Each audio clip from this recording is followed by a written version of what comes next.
1440 e o mundo está na Era do Bronze. Os gregos estão avançando e comercializando com todas as civilizações do Mediterrâneo, abrindo colônias e minerando metais. Em 1420, Creta é conquistada pelos micenos e o palácio de Minos consumido pelo fogo. A primeira civilização europeia, os minoicos, estava chegando ao fim. Também era o final do Império Hitita e da construção do Portal do Leão em Hattusha.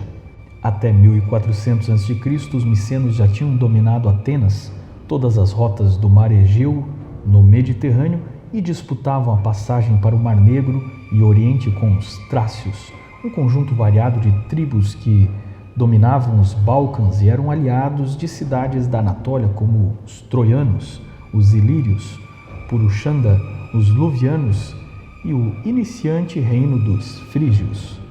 Os reis mitanes, depois de séculos de inimizade, agora estavam dando suas filhas em casamento aos faraós, que estão concentrados em assuntos internos. Tebas se tornou a maior cidade do mundo, mas os faraós estavam mais fracos. No sul, o reino de Puti e Kushi. Do outro lado do mundo, a dinastia Shang dominava novos estados chineses como Qi, Qiang e Shu. No atual Vietnã, a dinastia Hongbong produziu uma sofisticada cultura agrícola. O norte da África, Europa e Ásia já viviam na Era dos Metais, enquanto a África abaixo do Saara, América e Oceania viviam ainda na Idade da Pedra. Em meados de 1400 a.C., Ugarit, uma cidade cananeia do norte da Síria, estava em seu pleno apogeu e desenvolvia uma forma de escrita alfabética, e seus escritos nos mostraram que a Bíblia tinha razão quanto à religião deste povo que cultuava Baal-Hadad e Dagon. 1400 a.C., estamos na maturidade da cultura da Era do Bronze. O Egito espantosamente não tinha muitas leis escritas, pois o faraó ditava as leis. Na Mesopotâmia já haviam coleções inteiras de leis, escritos, tabletes. Os hititas tinham um corpo de leis, mas em Canaã havia quase ausência de uma lei a não ser o poder do rei. Em 1400 a.C., os hebreus tinham deixado de ser escravos e, como refugiados no deserto, se organizaram como povo, e seu sucesso está relacionado ao seu pioneirismo ético, buscando uma religião e leis sociais práticas que herdamos para a nossa sociedade através do cristianismo. Vamos conhecer um pouco das leis da Bíblia, de sua cultura. Curta, compartilhe, se inscreva no nosso canal e confira nossa bibliografia abaixo do título deste vídeo.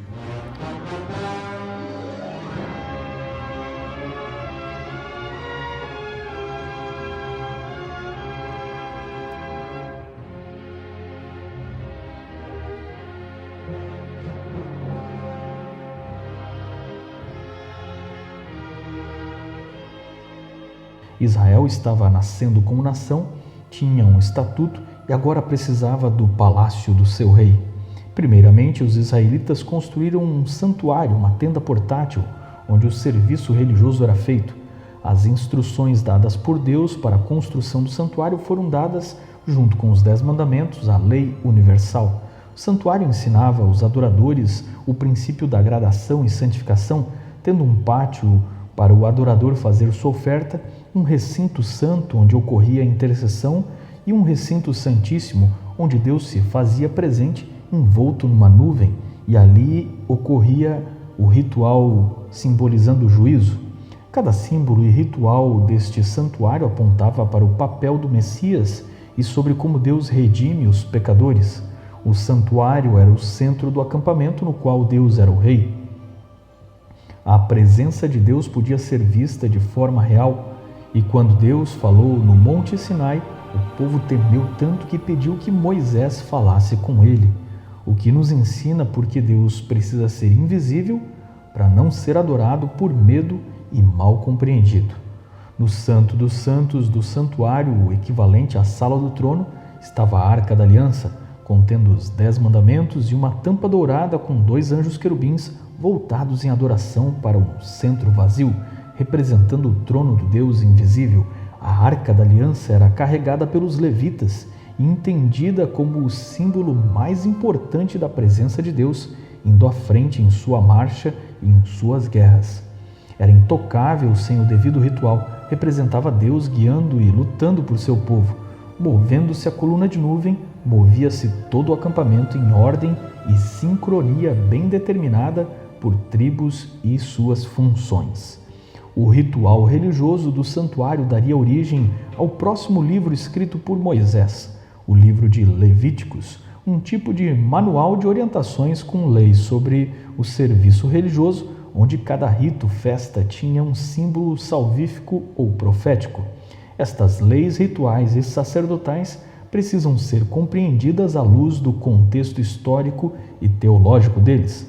Por exemplo, na mentalidade mosaica, tudo que era relacionado ao ciclo vital, como fluxos corporais, lembravam o fim da vida e, por conseguinte, o pecado, já que a morte é o resultado do pecado. Então estas coisas eram simbolicamente, ou seja, ritualmente imundas, e haviam diversos ritos de purificação. Não que eram imundícias higiênicas, mas rituais no sentido do simbolismo da mortalidade humana, da condição humana. Enquanto isso, o ritual dos egípcios era um culto à própria morte, e para fazer diferença disso, o Deus hebreu estabeleceu um culto onde a morte era imundícia, resultado do pecado, a transgressão da lei. O mais surpreendente é que o Deus hebreu, que odeia a morte, se faz na encarnação o cordeiro que morrerá para que a humanidade alcance a vida eterna e não tenha a morte eterna. O amor deste Deus por seu povo é tão grande que ele se submete àquilo que ele mais detesta. Na verdade, as leis israelitas se encontram numa coletânea que se estende desde o livro de Êxodo até o livro de Deuteronômios. Em geral, dividem-se estas leis em dois tipos: as casuísticas, que normalmente têm expressões condicionais do tipo se fizerem isso ou se fizerem aquilo, e as leis apodídicas, formuladas através de imperativos do tipo não farás. O objetivo é interpretar as leis e verificar quais princípios se aplicam a nós, conhecendo o propósito de cada lei e seu contexto cultural. Haviam leis rituais, como já falamos, que se aplicavam apenas ao contexto do templo, de onde podemos aprender a tipologia profética.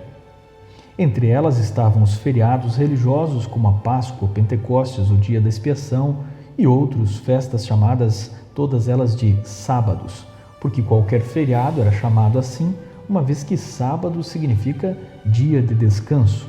Dentro das leis religiosas também eram encontradas uma série de leis de caráter cultural e religioso que se propunha a diferenciar os israelitas das práticas pagãs, desde a proibição de práticas como astrologia, magia, mediunidade, até costumes do modo de cortar o cabelo ou usar certas vestes que eram feitos pelos pagãos homenageando os seus deuses. Tais costumes culturais parecem estranhos, tinham o objetivo de assegurar uma identidade cultural aos israelitas, evitando que eles absorvessem ou se parecessem com as práticas politeístas impregnadas da cultura idólatra, e para que estes próprios vissem Israel como um povo diferente e o Deus israelita como um Deus diferente. Também encontramos leis sociais protegendo os pobres, as viúvas, órfãos, trabalhadores. O mundo da Idade do Bronze, onde nasceu o povo de Israel, via a escravidão como algo muito natural, mas os hebreus foram desafiados a libertar os seus escravos ao 7º ano, perdoar as dívidas e tratar os seus servos como seus próprios filhos. Não encontraremos na sociedade israelita uma divisão clara entre o Estado e a religião. Eles eram um povo sem rei, no qual Deus era considerado rei e a lei de Deus era a lei do Estado. Por isso, pecados como a blasfêmia eram um atentado contra o rei e, portanto, um crime civil. Havia leis civis a respeito dos crimes diversos e suas penas envolviam inclusive a pena capital. Obviamente, para o bom intérprete bíblico, não é que tais leis dadas por Deus não valem mais. Elas continuam valendo, só não se aplicam ao nosso contexto porque não temos um santuário e nem somos um Estado civil teocrático dirigido pela presença direta de Deus que desce numa nuvem e fala com o seu povo. O fato de não aplicarmos as punições civis por vivermos numa sociedade secular, plural e multirreligiosa não quer dizer que nossa vida não deve aplicar a ética e moralidade destas leis. Por exemplo, as leis sobre a prática sexual, que são desdobramentos dos 10 mandamentos. Nenhuma religião poderia ser mais diferente dos cananeus do que a religião da Bíblia de Israel. Entre os cananeus, o culto à deusa Anat, a sanguinária, cujo mito se regozijava de descrever como ela destroçava os seus adoradores, fazendo correr rios de sangue, ou os cultos de Baal e sua consorte Assera, cujo ritual constituía em orgias com prostitutos e prostitutas cultuais e muito adultério. A religião de Canaã e de seus povos pagãos era praticada em bosques, embaixo de árvores rituais, lugares altos, montanhas e templos onde haviam todo tipo de prostituição cultual, encenando o mito de Baal. Também havia o sacrifício de sangue, e até ofereciam seus próprios filhos queimados no fogo aos ídolos. A religião de Israel tinha o objetivo de ser marcantemente diferente do Egito e Canaã, tanto nas práticas filosóficas, conceitos sobre a morte, leis, aparência e estilo de vida. As leis da Bíblia para Israel tinham o objetivo de preservar o casamento heterossexual e a família, a pureza mental, a saúde. Veja, por exemplo, as leis sobre alimentos e carnes imundas, que percebemos que já existia desde a época de Noé. Afinal, é dito que Noé levou 7 pares de animais limpos e 1 de animais imundos para a arca. Biblicamente, alimento não é aquilo que é digerível. Alimento é aquilo que Deus dá como manifestação de sua graça e nos determina como nutrição. No jardim do Éden, Deus dá os frutos como alimento, depois os grãos, as ervas, e a seguir, Deus permite o homem comer carne após o dilúvio. E por isso Noé havia levado 7 pares de animais limpos.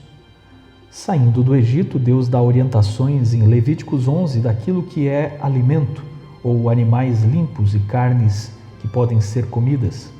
Inegavelmente, uma dieta regrada está relacionada à melhor saúde e longevidade, e em nenhum lugar do Novo Testamento invalida as leis de saúde, seja no famoso debate de Jesus sobre o costume de lavar as mãos e sua frase sobre o que contamina o homem, ou na famosa visão do lençol de Pedro, que nada tem a ver sobre alimentação e fala sobre o evangelho sendo pregado aos gentios. Ninguém será salvo pelo que come ou pelo que deixa de comer. Mas assim como as leis sobre o cuidado com a lepra são estatutos que visam proteger a qualidade de vida e saúde, as leis alimentares visavam uma saúde melhor. Alguns religiosos estão dispostos a dizer que todas estas leis caducaram, mas jamais abrem mão do dízimo e ofertas que estão prescritos no mesmo conjunto de livros de Moisés.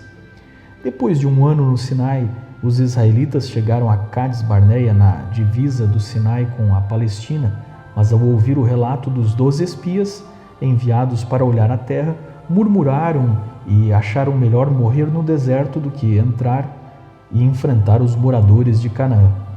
O livro de Números descreve como durante 40 anos Deus atendeu seu pedido de que seria melhor morrer no deserto e os deixou vagando até que se levantou uma nova geração.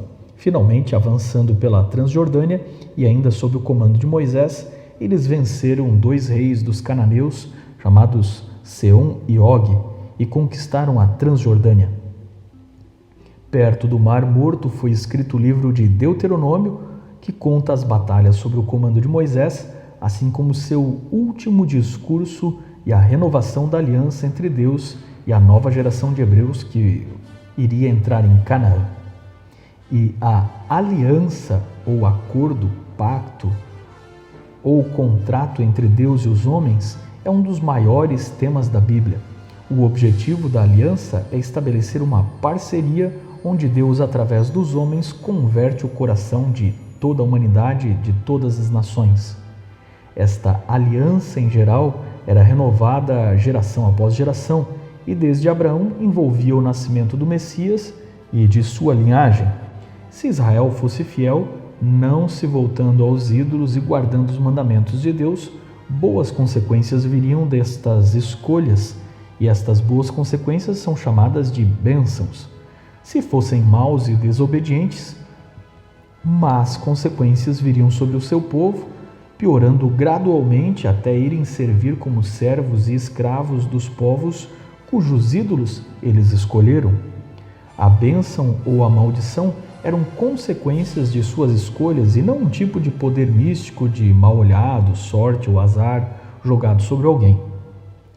Havia inclusive uma promessa de perdão já inclusa, profetizando sua infidelidade e o desejo de Deus de buscar o seu povo de volta.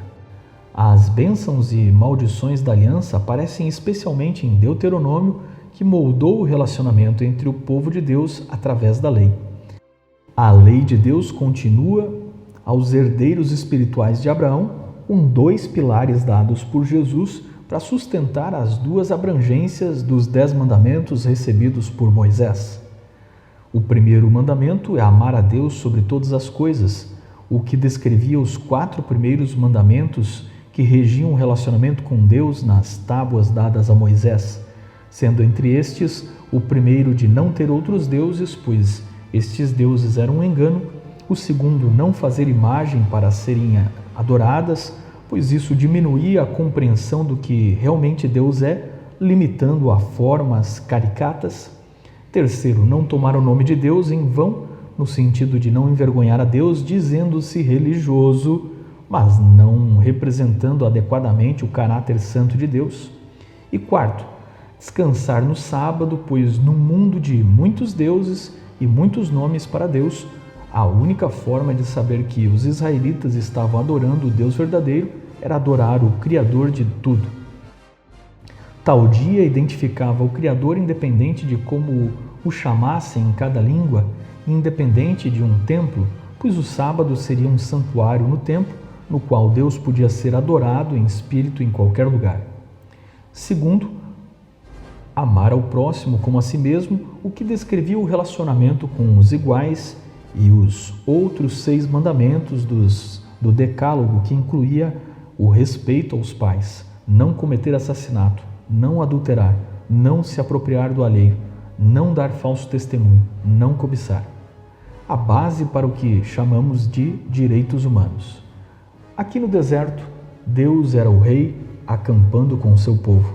Concorde você ou não com esta história, com a ética dos antigos hebreus, foi esta religião no deserto que mudou a história do mundo e construiu nossos valores, como por exemplo os direitos humanos e a ética da sociedade ocidental.